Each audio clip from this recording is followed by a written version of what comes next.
à tous, on se retrouve pour une nouvelle vidéo et il va s'agir de la palle de mes envies. Alors pour ceux qui ne connaissent pas ce principe, c'est une vidéo dans laquelle je vous présente des livres de ma palle qui me font très envie. Et vous allez voir dans cette vidéo que comme par hasard, vu qu'on est en été, que les vacances arrivent à plein nez, et il y a beaucoup de livres qui font quand même penser à l'été, en tout cas des romances, du contemporain, et même un premier cozy mystery. Donc c'est parti, je vous montre ça tout de suite. Alors souvent, vous remarquerez à la plage, ou en tout cas quand même quand vous partez en vacances, que beaucoup de personnes lisent du Guillaume Musso quand ça arrive l'été. Je ne faisais pas partie de ces personnes-là, moi c'est mon auteur chouchou, mais je suis un petit peu à la bourre dans mes Guillaume Musso, donc du coup je me suis dit ça serait bien que t'en ressortes un. Et le suivant qu'il faut que je lise de cet auteur, parce que je me suis mise enfin à les lire dans l'ordre, étant donné que je suis à la bourre, il s'agit de La fille de Brooklyn, donc de Guillaume Musso aux éditions XO. Et autant vous dire que celui-ci, j'ai un sentiment très fort pour lui, puisque c'est celui que j'avais pu faire dédicacer lorsqu'il était venu à la fête du livre de Taloir à Annecy, donc pas très loin de chez moi. Et voilà, il fait partie de la palle de mes envies parce que j'ai envie d'avancer dans les Musso. Et c'est vrai que Musso, à chaque fois que je lis ses romans, je passe toujours un très bon moment. Il y a un seul de ses romans que je n'ai pas aimé, c'est Et après. C'est un de ses tout premiers en plus et c'est vraiment celui que j'ai eu beaucoup de mal. Après tous les autres je les ai appréciés, d'ailleurs le Et après je m'en suis même pas débarrassée parce que je me dis j'ai tous les livres de l'auteur comme ça. Mais ouais, après il faudra peut-être que je retente un jour, hein, peut-être que je me referai, mais en tout cas celui-ci me tente énormément. Ensuite un livre que j'ai dans ma palle depuis très longtemps qui a été dédicacé également par l'auteur. Je vous cache pas, j'ai un petit peu peur de le sortir parce que encore une fois je l'ai tellement fait traîner que peut-être ce n'est plus des romans pour moi. Il s'agit de Another Story of Bad Boys, donc c'est l'épisode 1 de Mathilde Aloya et c'est chez Hachette. Voilà, donc vous regardez la couverture, ça fait très printanier. Il me tentait énormément, c'est dans la période où j'avais envie de lire les 10 milli, que je n'ai jamais lu et que du coup je ne lirai pas parce que je pense que j'ai passé mon tour. C'est là où vous dites, purée, je vieillis et je me rends compte qu'il y a des histoires, je pense que ça ne me plairait plus. Et du coup, elle était allée à Genève quand il y avait eu le salon du livre de Genève qui était encore là et que du coup on a paru, merci le Covid. Et voilà, je me l'étais fait dédicacer. Donc je me dis, allez, au pire lance-toi. Bon, on suit quand même une adolescente qui a de mémoire environ 17 ans. Donc forcément, j'ai un petit peu peur que ça soit un petit peu trop jeunesse maintenant pour moi. Voilà, les premiers amours, les choses comme ça, c'est plus du tout mon truc. Je suis plutôt dans des histoires d'amour avec des adultes qui ont sinon mon âge. Donc je verrai bien, je vends pas de la peau de l'ours avant de l'avoir tué, comme on dit, je ne tue pas les ours de toute façon. Le tome 2, et par contre les couvertures sont très jolies, hein. Le tome 2 est dans un ton jaune, c'est très summer vibes. Donc je verrai bien, mais du coup je l'ai mis dans ma pile à lire parce que ça fait penser à l'été, donc pourquoi pas. Ensuite c'est devenu un genre de rituel où j'avance cette saga tout le temps vers l'été. L'année dernière j'ai lu le tome 2 que j'ai adoré, j'ai eu de la chance parce que beaucoup de personnes l'ont pas aimé. Il s'agit du tome 3 de la saga After, non vous ne rêvez pas, de Anna Todd chez Hugo Roman. After, le tome 1 j'ai lu, ça devait être en 2015, gros coup de cœur, j'ai attendu 3 ans, voire 4 avant de lire le tome 2 que j'ai adoré. Je m'en lasse pas et là pourtant on suit quand même des adolescents mais qui grandissent, donc si vous voulez je grandis avec eux. Mais j'aime toujours autant After, voilà, je fais partie des personnes qui After. J'ai beau avoir bientôt 27 ans, j'adore After. C'est addictif, c'est une romance qui me procure des émotions, même si Hardin j'ai envie de lui claquer la tronche, même si Tessa j'ai envie qu'elle s'enlève les doigts du cul. Voilà, ou alors qu'elle se calme parce que des fois elle est un peu folle, mais j'aime vraiment beaucoup After. Donc c'est pour ça que je me suis mis le tome 3 parce que j'aime bien quand ça arrive l'été lire des romances. Une autre romance qui d'ailleurs a déjà un marque-page parce que ça va être ma prochaine lecture, il s'agit de Aime-moi je te fuis de Morgane Moncomble aux éditions Hugo Poche. Là pareil, j'ai lu Vie en Sème il y a peut-être 2 ans, ça a été un très gros coup de cœur, première fois que je découvrais la plume de Morgane Moncomble et j'ai vraiment adoré. Celui-ci est un tome 2, on suit des personnages en fait qu'on voyait dans le tome 1. Et il me fait super envie et je pense que voilà ça va être ma prochaine lecture parce que j'ai une envie de romance en ce moment et je sais que Morgane Moncomble me procure des émotions. C'est un peu une valeur sûre entre guillemets pour moi, un peu comme Brittany Setcheri. Donc j'ai hâte de découvrir cette histoire. On passe à des petits contemporains. J'ai mis dedans Minute Papillon de Aurélie Valognes chez le livre de poche que j'ai acheté récemment puisque tout simplement Aurélie Valognes c'était l'auteur préféré de ma grand-mère et que j'ai à cœur de découvrir ses romans. J'avais beaucoup aimé Au petit bonheur la chance, donc c'est pour ça que j'ai envie d'avancer, hein. J'ai d'autres livres dans ma palle. Et là bah pareil, je me suis basée en fait sur l'ordre de parution et de mémoire celui-ci était sorti avant les autres que j'ai dans ma palle. Donc du coup je me suis dit tiens, tente de voir celui-ci, tu verras ce que ça donne. J'aime vraiment beaucoup ces romans, comment ils sont illustrés. Voilà, c'est celui-ci Au petit bonheur la chance, la couverture elle est magnifique. Cela ça me fait penser vraiment à ma grand-mère avec les petits carreaux ou quoi. Donc en plus il est tout petit et on suit toujours des personnages où il leur arrive plein de choses, des personnages qui ont différents âges, différents moments de vie, différentes tranches de vie justement. Et j'aime bien ce genre d'histoire parce que j'ai l'impression de ressortir un peu grandi quand je lis des romans comme ça. En fait, bah voilà, j'ai 27 ans, il m'est arrivé plein de choses dans ma vie, mais moins forcément que d'autres personnes qui peuvent avoir 40 ans ou 50 ans, voire plus.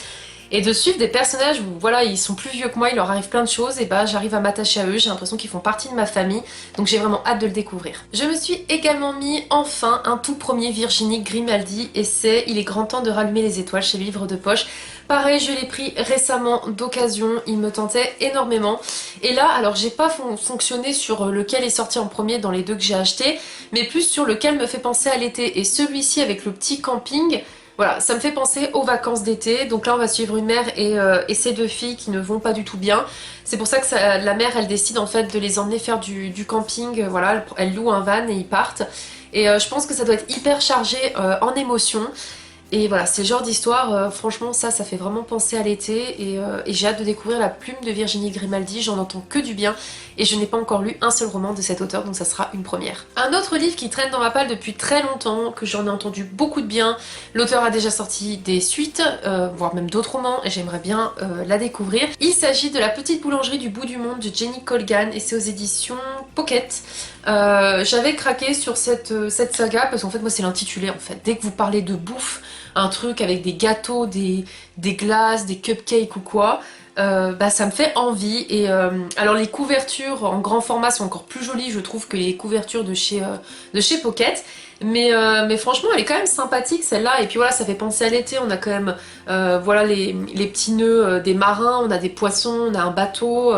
Voilà, c'est en plus de mémoire une fille qui plaque tout et qui va ouvrir une boulangerie justement au bout du monde, d'où l'intitulé. Et franchement, je pense qu'il doit être vraiment sympa pour l'été. Et de mémoire en plus, il me semble que 6 mois, elle se l'a acheté récemment parce que je la suis sur Instagram vu que je fais ses programmes de sport. Et j'ai pas vu si elle l'avait terminé d'ailleurs ce qu'elle en a pensé, mais je crois qu'il a quand même de bons avis, donc il me tente bien. Je vous ai dit au tout début que j'allais découvrir mon premier Cozy Mystery. Alors il faut savoir que Cozy Mystery, je ne savais même pas ce que c'était, ok? C'est un genre que je ne connaissais pas.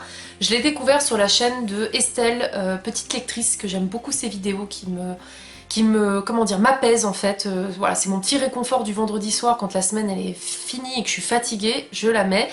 Et en fait elle parlait beaucoup de Cozy Mystery, donc en gros c'est des romans où il y a des mystères, mais c'est cosy, voilà, justement on est dans une ambiance un peu familiale, sympathique, douce. C'est pas du thriller, hein, justement c'est au contraire je pense adapté pour les personnes qui n'aiment pas ce qui fait trop peur, ou qui n'aiment pas ce qui peut être gore ou sanglant. Là c'est pas le cas, les Cozy Mystery c'est vraiment plus une intrigue dans une histoire assez familiale, voilà, cosy. Du coup je ne savais pas qu'en fait j'en avais un dans ma palle puisque bah, elle avait fait une sélection, je vous mettrai sa vidéo en barre d'infos, de ces Cozy Mystery qu'elle préférait, car bah, je ne savais pas que c'en était un. Il s'agit de La dernière réunion des filles de la station-service de Fanny Flagg chez les éditions Pocket. C'est la même auteure de Beignets de tomates vertes. Ce serait peut-être bien que je lise déjà le livre que j'ai dans ma palle de cet auteur. Et donc effectivement on va suivre en fait une héroïne et de mémoire, voilà, il va y avoir un mystère. Je pourrais pas vous dire le résumé parce que j'ai pas trop envie non plus de le lire, mais en fait c'est bien un Cozy Mystery parce que c'est une ambiance assez sympathique et en même temps on a une intrigue. Alors ça me fait un peu penser du coup que j'en ai peut-être déjà lu un, vous me direz si je me trompe, mais moi j'ai lu déjà Sweet Mama's Café de Hélène Husset chez les éditions Mosaïque. Ce livre m'a marqué, je l'avais justement acheté parce qu'on parlait bah, encore une fois de nourriture, hein, comme d'hab. C'est pas pour rien que ma chaîne s'appelle Les Lectures Sucrées. Écoutez, je suis gourmande, j'y peux rien. Et c'est vrai que dans Sweet Mama's Café, il y avait le Amen Cobbler, j'arrive pas à le dire, bref c'est une tarte avec des pêches de mémoire et beaucoup de sucre. J'ai jamais fait, d'ailleurs faut que je la fasse, elle a l'air super bonne. Et on suivait voilà des personnages très attachants et il y avait un genre de meurtre et donc une enquête. Donc finalement je pense que c'était lui, mon tout premier Cozy Mystery, mais en tout cas j'ai vraiment beaucoup aimé ce style très différent. J'ai adoré d'ailleurs ce roman, je l'ai toujours dans ma bibliothèque parce que voilà, j'avais beaucoup aimé cette ambiance et c'est pour ça que je m'étais acheté celui-ci par la suite parce qu'il me faisait un peu penser à ça au niveau de l'ambiance. Donc voilà, il me tente beaucoup et si ça me plaît les Cozy Mystery, je pense que j'en lirai d'autres. Il y a déjà les muffins aux pépites de chocolat. Charlotte aux fraises, je sais plus, enfin voilà, il y a une saga comme ça, hein, je crois que c'est Meurtre et pépites de chocolat, voilà, c'est ça le titre, Meurtre et pépites de chocolat, qui est une Cozy Mystery, une saga Cozy Mystery qui me fait très envie, et encore une fois on parle de bouffe et de recettes, donc je pense que je vais me l'acheter incessamment sous peu aussi. Ensuite c'est un livre que j'ai depuis très longtemps dans ma palle, c'est le seul que j'ai de cet auteur, et le thème me concerne vraiment de près. Au début je me suis dit, oh, je me le garderai pour l'année prochaine, parce que ça sera vraiment dans ma situation perso. Puis je me suis dit non en fait avec l'été ça peut être sympa. Il s'agit de Trop beau pour être vrai de Kristen Higgins aux éditions Mosaïque en format poche. Donc c'est sur une histoire de mariage. Je n'ai jamais lu de livre de cet auteur, j'en ai entendu beaucoup de bien. Et c'est vrai que moi c'était celui-ci qui m'avait tenté. Alors de base je l'avais acheté de mémoire en 2018. Quand ma meilleure amie allait se marier, je m'étais dit oh ça va me plonger dans le thème des mariages, ça va être sympa. Finalement je l'ai pas lu. Et là vu que moi je me marie l'année prochaine, si vous ne le savez pas, j'en avais parlé dans un de mes vlogs. Vu que je vais me marier, bah, je me dis ça peut être sympa de lire une histoire, une comédie romantique sur le mariage, donc et en plus ça fait assez été, hein, le mariage ça se passe en été, donc je pense que je vais peut-être me le sortir cette année celui-ci. Et enfin le dernier, ça fait un moment aussi qu'il est dans ma passe, c'est pour ça que je me dis que ce serait bien que je le sorte et que je découvre aussi la plume de cet auteur. Il s'agit de Là où tu iras, j'irai de Marie Vareille aux éditions Le Livre de Poche. Marie Vareille, j'ai déjà son roman sur Ella la passeuse d'âme, hein, que j'avais fait dédicacer. Je compte le lire d'ailleurs plus vers l'hiver parce que je sais pas pourquoi ça me fait penser à l'hiver la couverture. Et j'ai également le livre Je peux très bien me passer de toi, donc voilà, j'ai 3 romans de cet auteur en incluant celui-ci. Et allez savoir pourquoi, je me suis dit tiens celui-ci pourrait être sympa. Disons qu'en fait bah, la couverture déjà me fait penser à l'été et c'est surtout il en forme ma poche. Donc quand je pars en vacances, c'est quand même plus simple. Et je pense que je vais peut-être m'embarquer voilà, des petits bouquins pour lire cet été, en espérant que j'aurai quand même un peu le temps de lire le soir. Mais après moi c'est vrai qu'en vacances je bouge pas mal, donc après si je lis pas trop c'est pas très grave, mais en tout cas il me tente énormément. Cette vidéo est maintenant terminée, n'hésitez pas comme toujours à me dire s'il y a des livres que vous avez lus, ce que vous en avez pensé, est-ce que je vous ai donné envie d'en découvrir certains. N'hésitez pas à me dire tout ça en commentaire. Si vous venez d'arriver, n'hésitez pas à vous abonner à la chaîne et surtout à mettre un petit pouce bleu si vous avez aimé, parce que ça fait toujours plaisir. Et je vous dis à très vite pour de prochaines vidéos. Salut!